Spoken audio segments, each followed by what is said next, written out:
Good evening. This is Father Demetrius Nikolodakis, pastor of St. Matthew's Parish, part of the Greek Orthodox Archdiocese of American Metropolis of Pittsburgh. Today's the Feast of St. Matthew's, which is our patron saint of our parish. And I just wanted to take a few minutes just to reflect on who St. Matthew was, his ministry, and then the legacy that comes out of that ministry that telescopes into the present moment. Because I think it's very important to understand the background and frame of reference. It's interesting, he has two names, and the tradition isn't sure whether it's like Simon Peter, Saul, Paul, the apostle, Levi, he's named as Levi in Mark's gospel. Same exact person, but in Matthew's gospel, he's called Matthew. Is it because it's, like I said, like Simon Peter? Was it a name God gave him? Because Levi simply means unification or being joined in harmony. But Matthew, actually in Hebrew, Matitya, means beloved by Yahweh himself. Is that a reflection of how Christ felt about Matthew? And that probably Mark being the earlier tradition, maybe it was his name was Levi, son of Alphaeus, which there's another a disciple of Jesus who would also be called one of the 12 apostles, called James. And it's very likely that our Matthew and James were siblings. Regardless of whatever his name was at the very beginning, he's come down to us through the tradition of the church as Matthew. And when we meet Matthew, he's a tax collector, city of Capernaum. And tax collectors, we have to understand how they were related to and understood in the context of the culture and history of the time. Romans were seen as oppressors. They worshipped, for the Jews, they worshipped these strange gods, and actually not only strange gods who probably were reflections of fallen angels. And the idea that angels who rebelled against God, not that they thought they could necessarily beat God, so to speak, but they tried to take the worship away from God, from mortals, toward have it directed towards them. Of course, something that even human beings struggle with. We'd like to be worshipped as well. So anyway, but you have this faith. Julius Caesar would recognize Judaism as a legit religion. They were exempt from military service, even though it wasn't one of the recognized gods of Rome. And it's interesting because in church history, we learned that to not adhere to one of the recognized religions or gods of the empire, you were considered an atheist. But they made a little exception for the Jews. However, keep in mind the Roman military might, and they felt they were the masters of the world. And tax collectors, the Romans hired other Jews to collect taxes for them. If you didn't pay your tax, you were not only thrown into a poorhouse kind of situation, thrown into prison. Your spouse, your children could be sold into slavery, never to see them again. And tax collectors at the time also not only collected tax, but had a little gratuity taken in for themselves on the side. So that made them even more hated by their fellow Jews.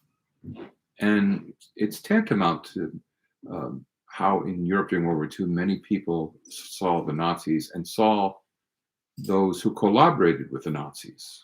I mean, there was an extra sense of hatred and so forth. So Matthew is someone who, like any of the other tax collectors, Zacchaeus is mentioned in Luke's gospel, as someone who's despised, I mean, totally hated, not trusted, that this guy could turn you into the Romans if he, thought you were looking at him the wrong way and so forth.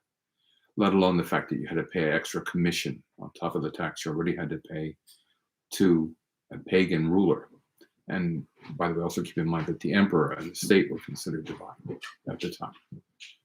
So Matthew's in this situation, um, possibly with his brother working in the tax booth. And in the process of all this, he hears these stories about this rabbi from Nazareth and the miracles, the healings, the things that are going on are just amazing to him. But one of the things that he hears under all that is this person's acceptance, this rabbi's acceptance of people who are considered outcasts, people who others don't like, keep on the margins at best. And he's touched by the stories he hears. Again, what we know from history, there were other healers, miracle workers who were, if you will, contemporaneous with Jesus himself. But what made Christ different was the message that he brought, that a new kingdom was now about to be inaugurated on earth as in heaven. And not only that, that now Israel, and through Israel, especially Israel about to be reborn and reconfigured, would actually become now in a partnership, a restored partnership with God, that God would inaugurate this act of beginning to rebirth all creation and bring creation and humanity to the destiny he always desired in union with him. And it would start with this figure called the Son of Man. The Son of Man, who would be the Messiah, and so on and so forth. So he hears about this rabbi who's like inviting not only the good people into this, but inviting quote unquote sinners, like I said, the rejects, and so on and so forth, into this partnership, a partnership that God desired with humanity, what God desired with it, with Israel, like the way a spouse desires their spouse. And the partnership, keep in mind, this was an agrarian society. So when you got married, it wasn't just because they were cute or nice. It was a life and death situation to be married back then, because if, you both tended the crops, the animals, et cetera, et cetera, et cetera. So this was a real serious project that God was inviting people to. But now, not just good people. Anyway, so I'm sure he heard about all this. He might have heard Jesus even speak in the synagogue, probably keeping at the edge where nobody could see him that well. Kind of like Zacchaeus trying to climb up a tree because he was so short, because he knew people would let him see Jesus. They crowded him out. But one day, Jesus is walking by the tax booth, as it says, and he says, "Follow me, come, follow me, akuluthimi." And Matthew immediately drops everything.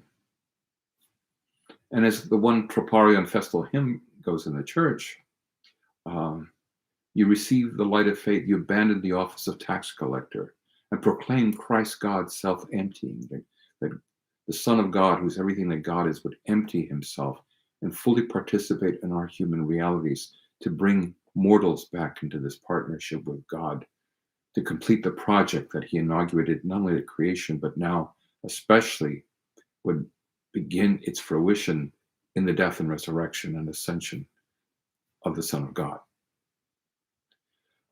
Now, one of the interesting things, it's in chapter 9 of Matthew's Gospel, and Matthew proceeds writing about this with all these miracles and other things and teachings and so on and so forth. So Matthew has basically a farewell party, and I don't know what he went through, because, to quit the Romans was probably like trying to quit the mafia, when he was trying to get out of his responsibilities of being a tax collector, because, the Romans liked having people of the same ethnic, religious, whatever background, doing those things for them. It was like a barrier and a cushion. And the Romans would only step in if militarily they need to bring things back into control if they got really out of line. But anyway, Matthew has this big party. And in the place where the party is taking place, which is his home, are also other tax collectors and amartoli, meaning sinners, wicked people who they say, "Oh, these are bad people. They do bad things," and so on and so forth. And Jesus attends this party. this going away part. Now, Jesus never condones bad behavior, evil actions, but he sees with the eyes of God the value of every human being. And Jesus has come to earth because God actually thinks every human being is worth the life of his own child.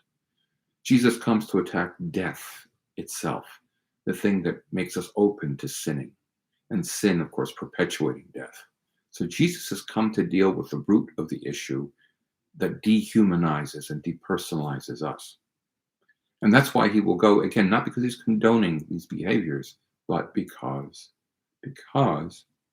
he's there to rescue us and everyone, no matter what they've done or struggled with, to rescue them from this. And we know the story how there's some of the Pharisees who are complaining and say to Jesus' disciples, you know, why does your rabbi eat and drink with sinners? The idea with wicked people, because to eat meant you were sharing something of their life.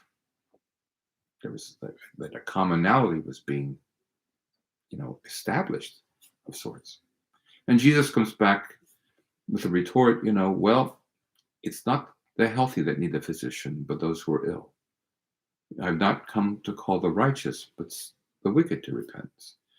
And on one level, I can see that he's being sarcastic, because all of us are in need of God. All of us are in need of this incredible redemption, because all of us are born to die. And Jesus has come to rescue us from this imprisonment of death. The final experience that affirms that no matter rich or poor, powerful or weak, we all have that destiny, which is an incredible icon of dehumanization and depersonalization. God comes. And Matthew is called to become a disciple. And I think that's important to understand, that it's not simply a student in some generic academic sense, but the word mathitas was used to imply somebody who's in an apprenticeship, that they're learning from their mentor, to work on his project and to work with him and like him, to learn from him. I remember when I took classes in iconography way back from a wonderful iconographer, Celia Andreev, who had come from Russia. And it is like a mentoring. You learn, you mimic what they do. I remember when he shared the icons you will do, the first 10, you will do exactly as I tell you. You'll be trained. And then he says, then you can, later after 10, you can try doing other styles or what have you. But anyway, so this is Matthew, and he becomes part of the group of disciples. And I'm sure there was friction in the beginning amongst them. I mean, can you imagine people who had been taxed and maybe intimidated by Matthew, and maybe Matthew had been intimidating them back in the day, and now they have to treat each other like family. Like family. So Jesus is even redefining family. He's defining what it means to be human. He's redefining what it means to be Israel. And so in spite of the friction, they learned and they grow together. And like I said, the name means, loved by God, loved by Yahweh specifically. I think that's a very powerful testament to how he was related to by Jesus in so many ways. And again, Jesus is not endorsing people collaborating and doing things against their fellow Israelites and fellow human beings. Because in Matthew 18, he talks about, somebody in the church, refuses to repent and they have toxic behaviors, basically destructive behaviors. You treat them like a tax collector, which just means somebody you don't trust, because you never knew what you told the tax collector, what that could happen to you. But anyway, for the 3.5 years and so forth, Matthew is with Jesus, and he's picked to be one of the 12 apostles, the people who would actually be ambassadors of this king and this kingdom, the ones that Jesus would tell you, you will judge the 12 tribes of Israel, and so forth, and sit upon thrones with crowns and so forth. And as we know, Christ will go to Jerusalem. He will be betrayed. He will be arrested. And the apostles basically abandon him. But after he's executed, of course, as we know, on the third day, Jesus rises, because in embracing death, he crushes the spine of death. He mortally wounds death, and he rises from the grave. And Matthew would see this as reflecting the beginning of the general resurrection of the dead, as we see in chapter 27, that when the spirit is released from Jesus at the point of death, he talks about not only the veil of the curtain being torn, this is chapter 27, but also the earthquake, the splitting of the rocks, reflective of the shaking up of Hades, and that the bodies of saints, he says, would rise after his resurrection and appear to many in the holy city. So this is a reality that now has been inaugurated, that's invaded this dimension of existence, that heaven and earth now intersect, overlap. And that encountering this Jesus, that in a real way in Matthew's gospel, he's not gone. You know, the gospel ends with, I am with you to the end of the age, and so forth. Anyway, Matthew will go on to minister like the other apostles. There's a tradition from a guy named Papias who lived in the middle of the 2nd century that Matthew knew, at least in the Aramaic, the quote unquote, the Hebrew dialect, which was Aramaic, many of the teachings and sayings of Jesus. Now, whether he or a disciple decided to put this in Greek, and this is a very potent thing, is that Matthew, even though he's very Jewish in his culture and everything else, he is a follower of Christ, that Jesus of Nazareth is Israel's Messiah, but in being Israel's Messiah, he's now through Israel reconfigured, reaching out to the whole world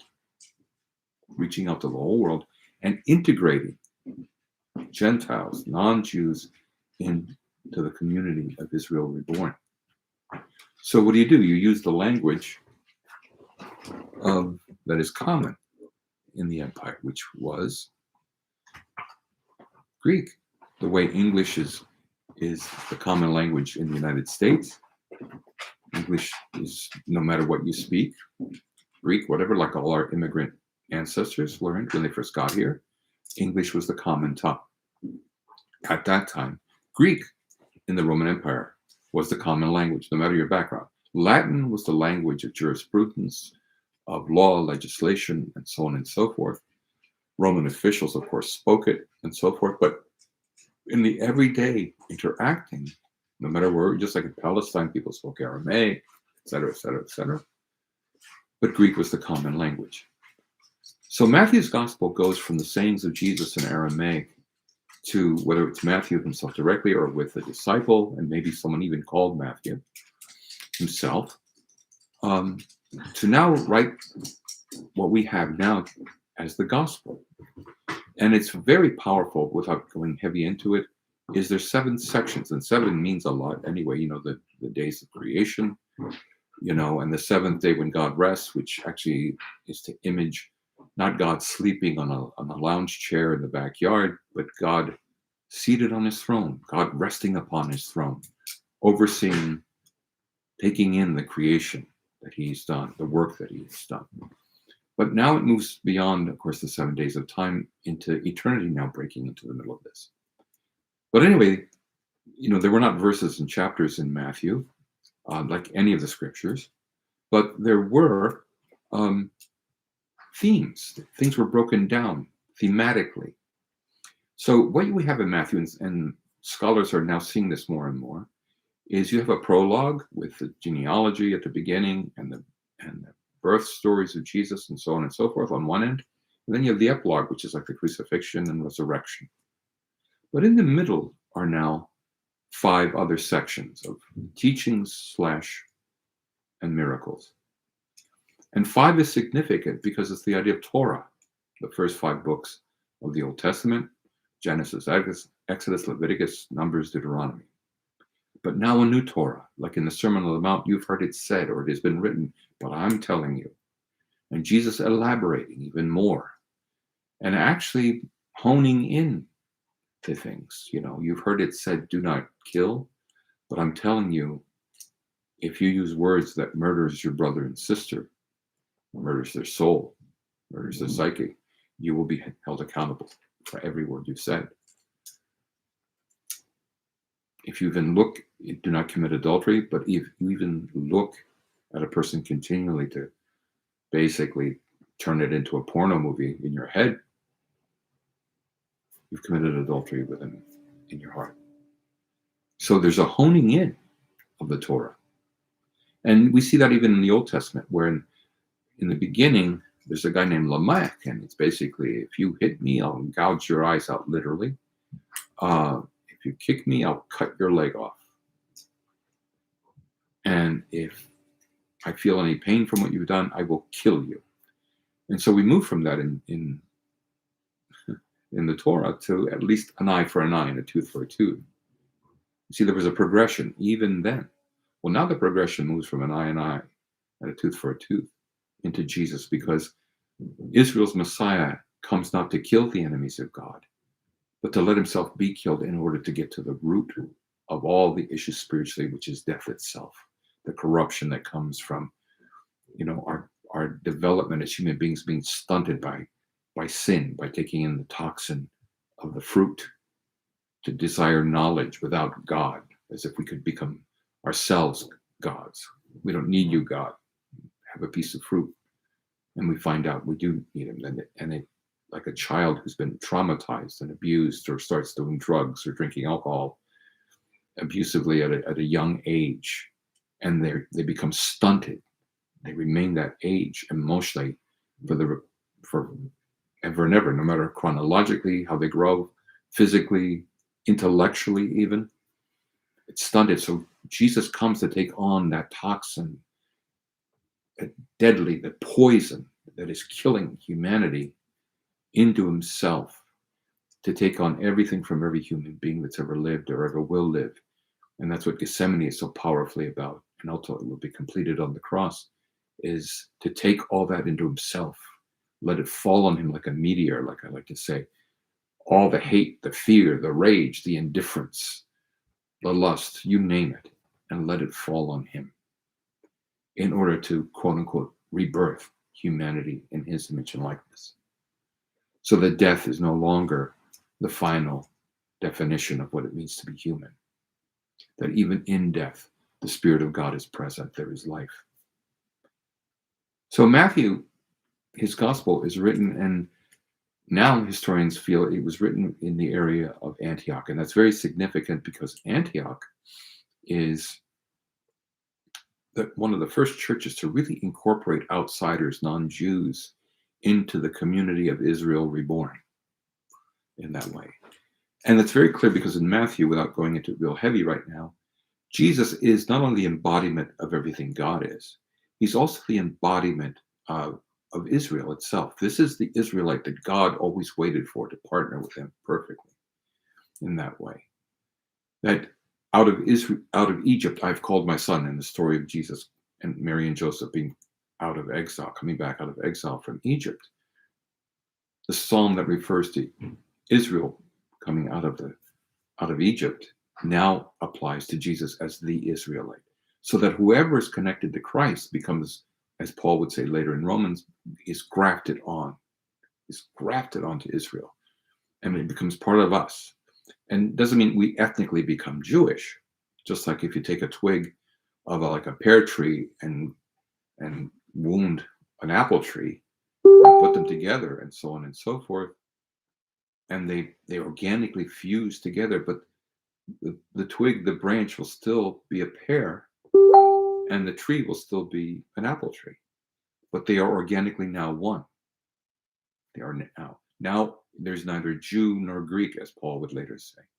And so Matthew is a Jewish follower of Jesus, who sees that the reality of Israel reborn is to reach out to the whole world and bring it into the embrace of Christ, to be grafted on, organically fused to the Christ who through the incarnation has organically welded himself to every human being who's ever lived. And that the Christian is the one that learns to accept that reality and cooperate with that reality. And this includes people that are marginalized. One of the challenges churches have in general is, we will talk about helping those in need, the poor, the homeless, people who've been incarcerated, people struggling with mental illness, people struggling with addictions, abuses, and so forth. And churches, we can do a fine job in going out there, but we seem to be like, as long as those people stay out there. And I've even heard the phrase many years ago that church is for good people. And right away you think of Jesus's comment when he's at the farewell party for Matthew. The healthy don't need a physician. Those who are ill do. And it would be wrong for any of us to think that we have no need of the physician, that we all have some wounds, some trauma, some hurt, something that has stunted our development, that we all need God for.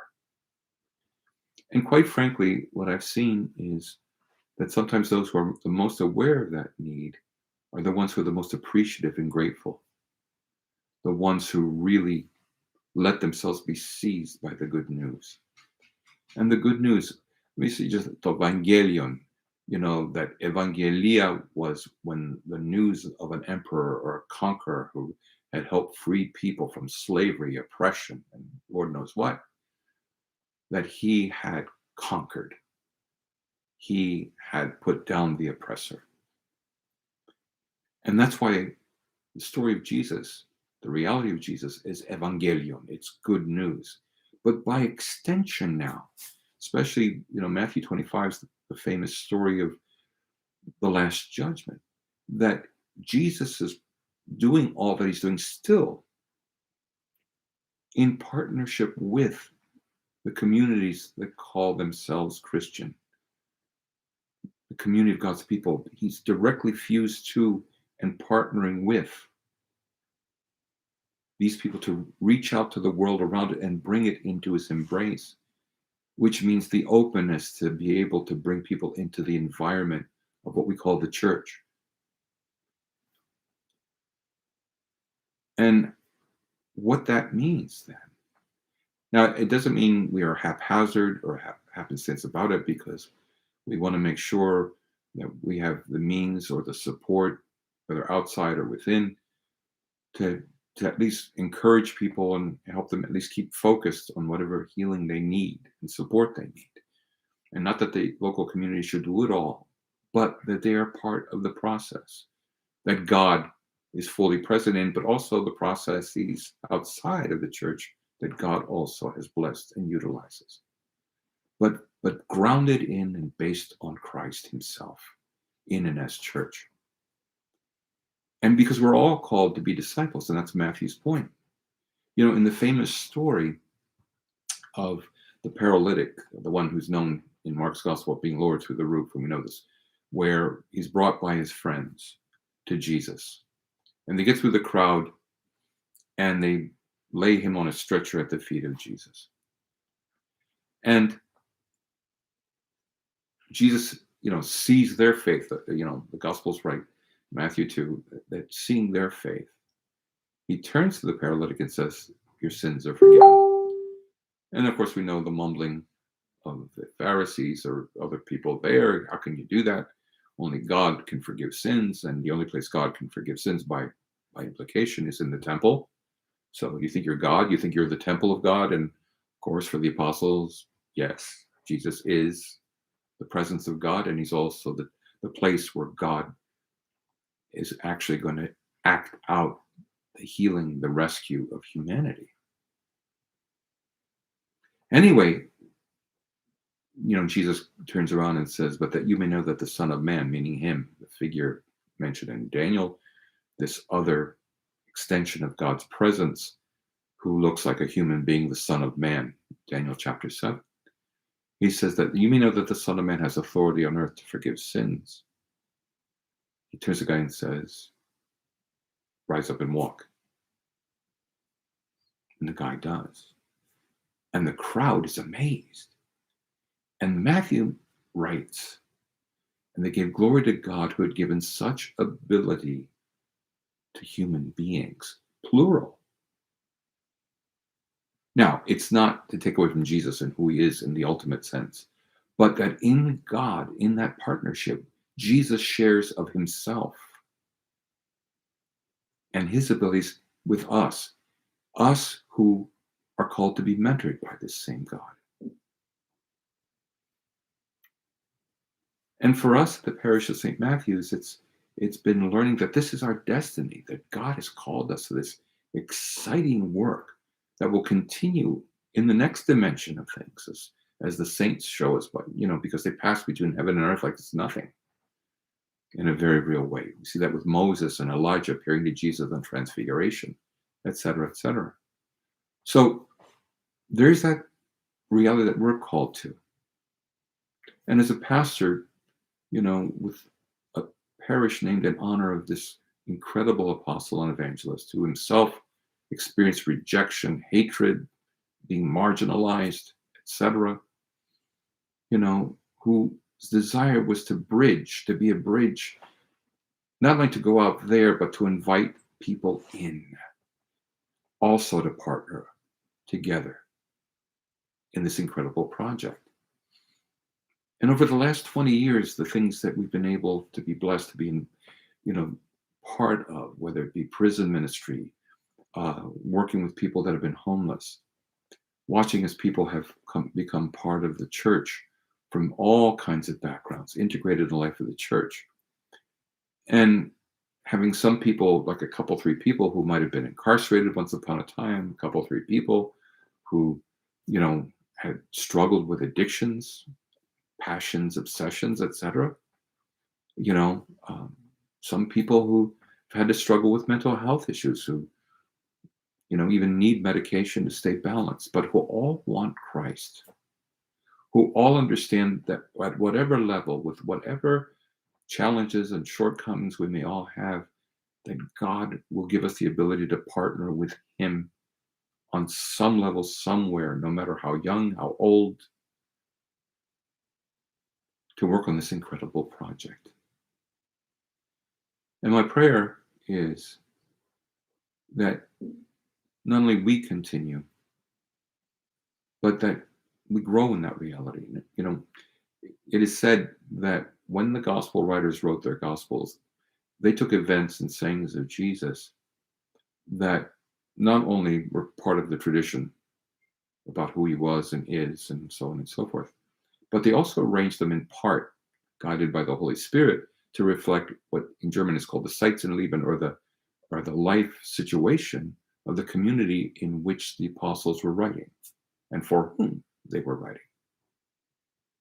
So the question becomes for us as a parish, especially named in honor of St. Matthew's, but any parish that claims Jesus is King, any parish that claims and understands that we are an embassy, every Eucharistic community is an embassy of God's kingdom on earth as in heaven, reflecting the sovereign state of the reality of God and his kingdom, reaching out to the world to understand that reality and participate in that reality, that when we read the gospel, is this what we see Jesus doing among us? Is this how Jesus is acting and working among us? And even when we see the apostles not getting it, the disciples not getting it, yeah, that's us too. That's part of the thing to point out. That sometimes the way the apostles don't get it or react the wrong ways and so on and so forth, that's all of us. So those are put in there for theological and if you will, pastoral reasons by the apostles. To say this gospel is a living reality in us and among us, and something that not only is present, but we also aspire to. And that this same Christ is not just around 21 centuries ago, but he's actually, as we like to say in the church, when we say Christ is among us, he is and always will be. He's here now. He is here among us. He is here among us in that way.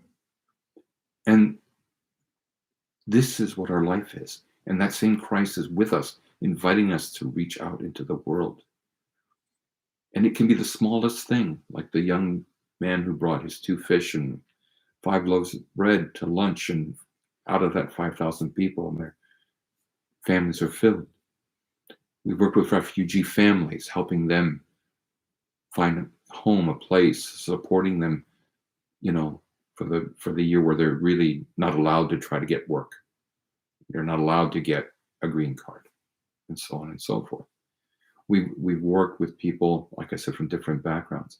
And even when we couldn't, go in as often as we'd like, you know, my wife working with female inmates, when she was pregnant with our last child, she couldn't be going into the jails.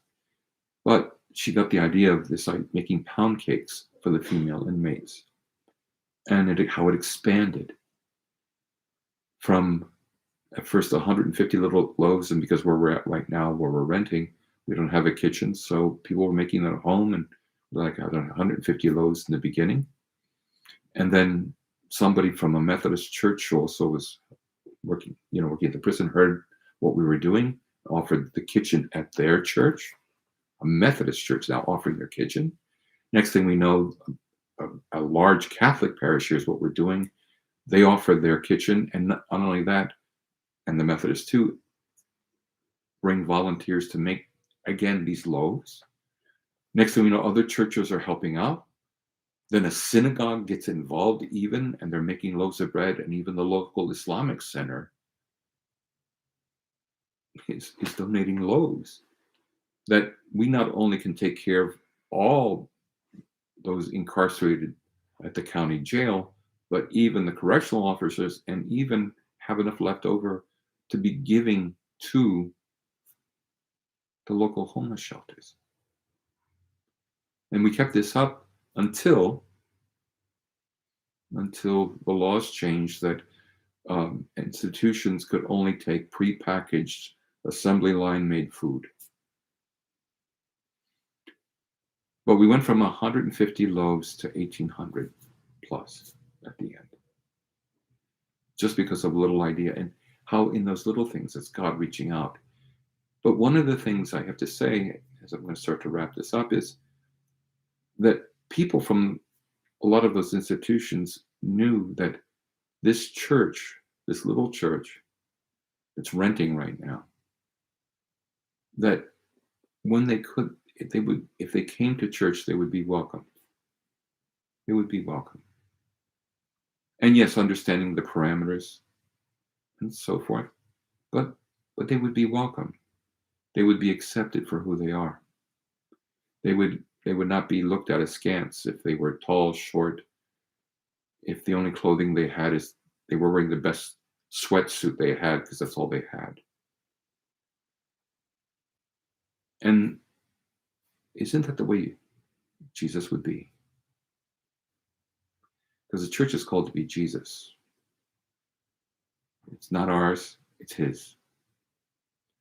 And we are Christian only insofar as we continue this partnership and work on this partnership with Jesus. So may St. Matthew help us. His prayers, we ask for his prayers, his inspiration, he's our patron. And I have to say this about our church, and please don't hear that we're better than anyone. We have our struggles, ups and downs, and so forth, side to side, coming out from under this pandemic, financial this, and so on and so forth. But in the history of this parish here in Reading, Pennsylvania, back in the 60s, there was a split in the Greek Orthodox Church in Reading. Some wanted to stay downtown, others wanted to move to what was then the suburbs. And the people that stayed downtown were doing it partly because of the old people who didn't have cars but lived in the area and liked being able to walk to church. And quite frankly, also to be fair, were too proud to ask for rides and so on and so forth. And there was no public transportation on Sundays back then. And I get it. No one left behind kind of thing, as it were. And a lot of them, of course, the people living downtown were immigrants. They, limited in language and a lot of other things as well. But that also, said something too in general. But anyway, so they bought a Lutheran church downtown to maintain a presence there. And the church was named St. Matthew's. It was a Lutheran church that already they were losing numbers, so they sold the church, and the few people that were left went to other Lutheran churches. And the name of the church was St. Matthew's. That's how we got the name. Because I always wondered, because Matthew is not as common a name in Greek that you hear among Greeks as it were. But the thing that struck me about St. Matthew's, as I read up on the history of the church, that when the Lutherans first came to America, their services were all either in German or Swedish, okay, because that's the culture and the backgrounds that come from, ethnically speaking. But St. Matthew's Church in Reading, Pennsylvania in the mid-19th century was the first church that said, wait a minute, we're in America. We need to share the gospel with the whole world and invite them in to our church so they can worship with us in a language that they understand. And they were the first Lutheran church, I believe in the county actually, that started doing services in English. And I thought how appropriate, when the Orthodox bought it, that things over time, as the immigrants either passed away or some people decided, maybe the suburbs were safer as the neighborhood around was not doing too well, socioeconomically, crime-wise, and so on and so forth. But then seeing that there was a different approach, we were inviting not just through getting married to other Orthodox, but inviting the world at large. The world at large. Because the church is Christ. So let me just close with this real fast. Christ is among us. And as Matthew quotes Jesus at the end of his gospel, I am with you always to the end of the age. Please understand, he is here directly in and among us, even though it's beyond our ability to see, like some of the old prayers. You're enthroned on the heavens, but the earth is your footstool, your feet are here. So that we all understand that when Jesus appears at the parousia at the end of time, we will see how much he's been with us the whole time. As Paul says, when Christ, who is our life, appears, we will be like him. Because our life is hidden with Christ in God. For the prayers of St. Matthew, the apostle and evangelist, may we all live up to our apostolic calling and heritage and see the blessing of Christ himself among us.